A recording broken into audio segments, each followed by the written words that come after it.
Welcome back to the deep dive. I want to start today by grounding us in the specific moment we are living in right now. It is Tuesday, February 24, 2026. Right. We have all got our smart glasses on, our AI assistants are managing our calendars, and we are firmly in that future we spent the last decade speculating about. Yeah, we really are. But I know we are not here today to talk about the shiny utopian side of all this tech. No, we are not. I have a stack of notes here that paints a picture of 2026 that isn't about flying cars or Mars colonies. It is about something much more grounded and, frankly, much more terrifying. It is the shadow side of the digital utopia. We usually talk about tech solving problems, but today we are looking at how tech has industrialized crime. Exactly. We are looking at source material on the state of cybercrime in India right now, and the central tension in this research is just massive. India isn't just a target for cybercrime anymore. Right. It has become the world's primary hunting ground. But what really struck me, and I want to get your take on this immediately, is the reason why. My assumption, and I think the assumption of you listening right now, is that if you get hacked, it is because your security is bad. Right. Like you are using password 123 or something. Yeah, exactly. Or you clicked a really obvious shady link. Well, victim blaming approach. But the source material flips that entirely. It argues that India isn't targeted because the systems are weak or because people are just being careless. It is targeted because it is digitally powerful and massive. It is the paradox of being a victim of your own success. Right. And we need to be really precise about this. When the sources say powerful, they are talking about the sheer surface area of the digital economy here. Mm-hmm.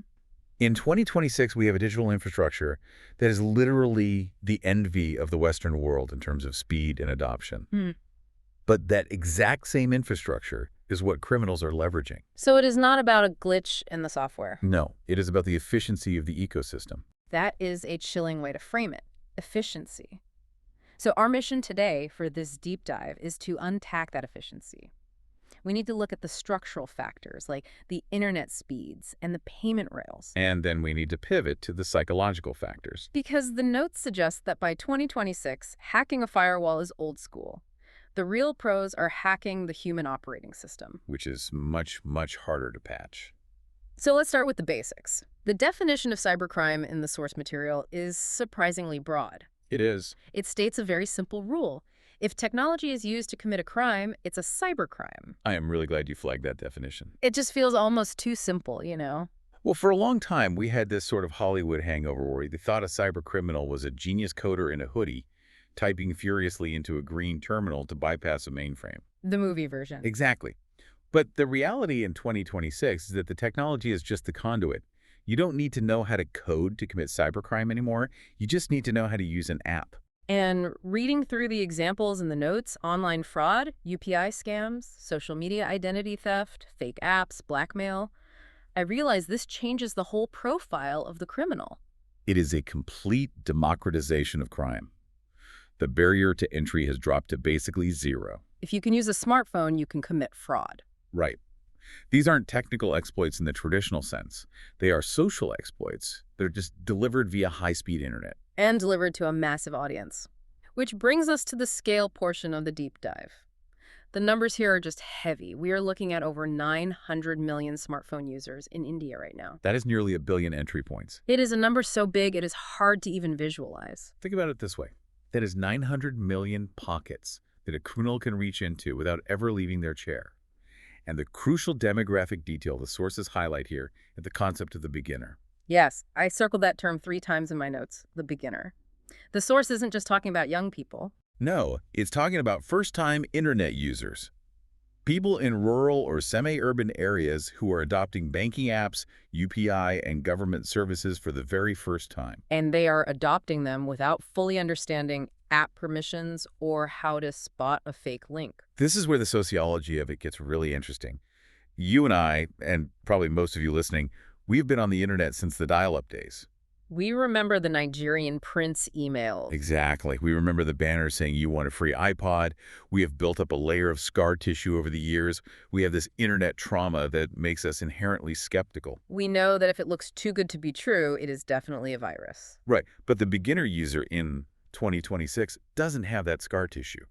They are coming online in an era where the apps are incredibly slick, the interfaces are beautiful, and the promise is total convenience. They are jumping into the deep end without learning to tread water first. They don't know that a legitimate bank will never call and ask for an OTP. They don't know how to check a URL structure. The source actually has this brutal line. It says cybercriminals specifically love beginners. It feels predatory. Very predatory. It is not just casting a wide net.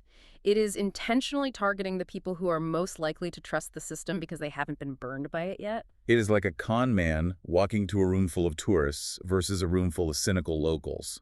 The Yeah. tourists are looking up at the architecture. They aren't watching their wallets. And in 2026, with the smartphone explosion, that room full of tourists is nearly 1 billion people strong. Exactly. So we have the target, billion users. Now let's talk about the weapon. This is the double-edged sword of our infrastructure, and this is where the whole success story gets a little dark. It really does. We pride ourselves on having some of the cheapest and fastest mobile data in the world. Which is an absolute miracle for education, for commerce, for connectivity. An absolute miracle.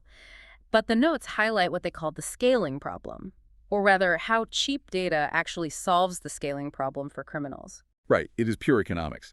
In the physical world of crime, there is a lot of friction. If I want to pick your pocket, I have to be physically near you. And you run the risk of getting caught.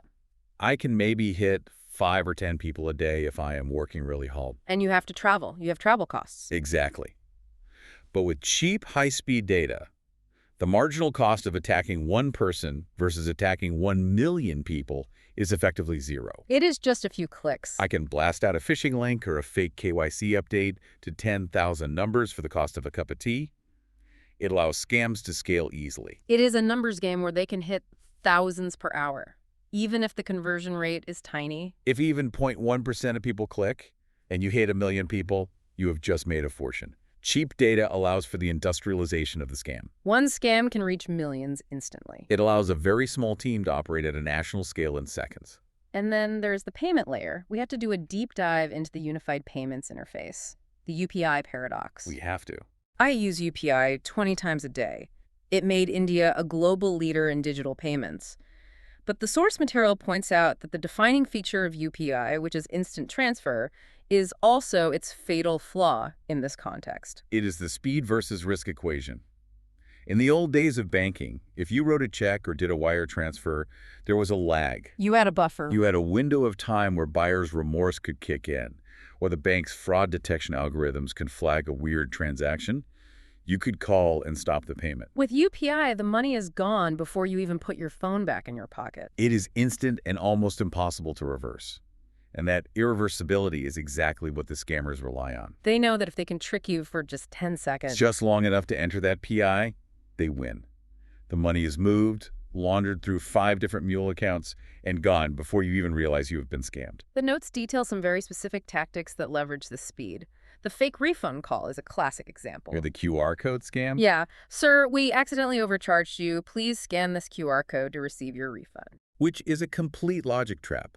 You never scan a QR code to receive money. That is just not how the technology works. But in the moment when the scammer is on the line, creating all this confusion, People panic and just follow instructions. or the screen sharing tricks. Let me help you fix your banking app. Just download the support tool. And suddenly they are watching your screen while you type your PI. And because the infrastructure is so fast, by the time you see the debit notification, it is far too late. The source puts it so bluntly. It says, even a 10-second mistake equals money gone. That is a terrifyingly high penalty for a momentary lapse in judgment. It is. And that lapse in judgment brings us to the core of the issue. We have talked about the technology, but the expert notes suggest the technology is just the vehicle. The driver is psychology. This is where we shift the conversation. Right. Human psychology is hacked before the technology is, and I found this section to be the most uncomfortable because it really holds a mirror up to our culture. It is a massive pivot. We spend billions on firewalls, on encryption, on two-factor authentication, but the criminal just says, why try to break the encryption? That is hard math. It is much easier to just ask the user for the password. Exactly. And the source identifies a specific trust mindset in Indian culture as a major weakness here. It says Indians are culturally conditioned to be helpful and to respect authority. Yes. If someone calls claiming to be from the police or the government or the bank, our default setting isn't to say, prove it. Our default setting is, oh no, what did I do wrong and how can I fix it? We have a culture that deeply respects titles and institutions, Hmm. and scammers absolutely weaponize that respect. They pretend to be officials or create artificial urgency. They use specific trigger phrases to force quick action. The examples in the notes are things like, your account is blocked or your KYC has expired. Or the really scary ones, like the digital arrest scams. Those are nightmares. People staying on video calls for 48 hours because a fake cop on the other end told them they're under surveillance. It sounds insane to an outsider. You think, why didn't they just hang up the phone? But you have to understand the psychological state the scammer puts them in. They create an environment of absolute fear. Those trigger phrases are designed to bypass critical thinking completely. They shut down the logic center of your brain and hotwire your survival instincts. When the police tell you that you are about to be arrested for money laundering, you aren't thinking about checking URL verification. You are just thinking about survival. So they induce this massive state of panic, and then they offer a lifeline. Just transfer this money to a verification account to prove you're innocent. And the brain is so desperate for relief from the panic that it takes the lifeline. It is a psychological hack. It is not about stupidity. It is about biology. They are hacking your fear and your respect. Executed with military precision. That phrase, military precision, is the perfect segue to the next part of our outline, the industrialization of crime. The 2026 reality. Yes. Because this isn't just random hacking anymore. By 2026, cybercrime is a business. We really need to stop picturing a lone wolf in a basement. We need to picture a massive, organized corporation. The source details the professional, organized nature of the threat. We are talking about call centers. Office buildings, scripts, performance bonuses, entire teams. They have dialers who make the initial contact, and then they hand you over to closers who are the senior, more experienced scammers. They have scripts written to handle absolutely every objection you might have. If you say one thing, they have a prepared, tested response to counter it. That blows my mind. So when I am on the phone, thinking I am asking a clever question to catch them in a lie, they have probably practiced the answer to that exact question 100 times in training. They absolutely have. It is highly professionalized. And in 2026, they have incredibly advanced tools. We have to talk about AI. The source material emphasizes the use of AI voices and deepfakes to make the scams look legitimate. This is the real game changer. Even just a couple of years ago, if you got a call from a relative in trouble, you might notice the voice sounded a bit robotic or the cadence was just off. Now they can clone a voice perfectly. From a 3-second clip on social media. That is the stuff of actual nightmares. Getting a call from your kid, crying, saying they have been detained, asking for money, and it sounds exactly like them. It sounds like them because mathematically, it is their biometric signature. This erodes the very last layer of defense we had, which was trusting our own senses. We can no longer trust our own ears. No. And the fake apps are the same way. They don't look like cheap knockoffs with typos anymore. They look completely identical to the real banking apps. Because AI can generate the code and the user interface in seconds. The criminals are investing in research and development. They're running this like a proper business. And they have target demographics for all these different products. It is not just the wealthy being targeted. Not at all. It is a massive dragnet. The notes list students, elders, job seekers, and small businesses. Job seekers are a huge target in 2026. You have millions of young people desperate for employment. And they get an offer saying, work from home, high salary, just pay a small registration fee for your company laptop. It is kicking people when they are already down. It absolutely exploits desperation. Just like medical scams exploit the health anxiety of the elderly, they have a customized scam for every single market segment.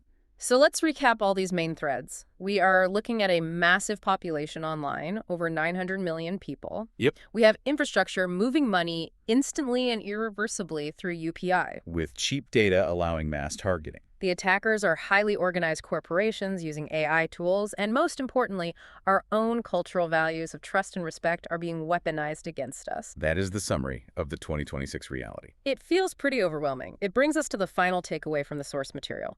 Cybercrime succeeds not because systems are weak, but because humans are easier to trick than machines. That is the core message. Okay. The AI is better than us. The scripts are better than us. So downloading a better antivirus isn't the solution. No. The solution is upgrading our own skepticism. We have to alter how we interact with the digital world. This is the concept of the human firewall. Exactly. A firewall blocks traffic based on specific rules.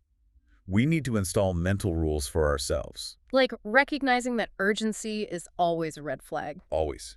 No legitimate bank, police station, or government office will ever force you to transfer money in 10 minutes while keeping you on a video call. If someone is pressuring you to act right now, that is the attack signature. The moment you feel that panic rising, that is your signal to disconnect. We have to override that trust mindset. We have to stop treating the phone as just a communication device and start treating it as a vault door. You don't open a vault just because someone knocks politely and says they are the police. You check their ID? You verify. If the bank calls you, you hang up and call the official number on the back of your card every single time. It is a major shift. Moving from a culture of trust to a policy of verify, then trust. Only your own skepticism can protect you in those crucial 10 seconds. I want to leave everyone listening with a provocative thought to mull over, building on all this. We have talked a lot about building this human firewall and upgrading our skepticism. It is necessary. It is.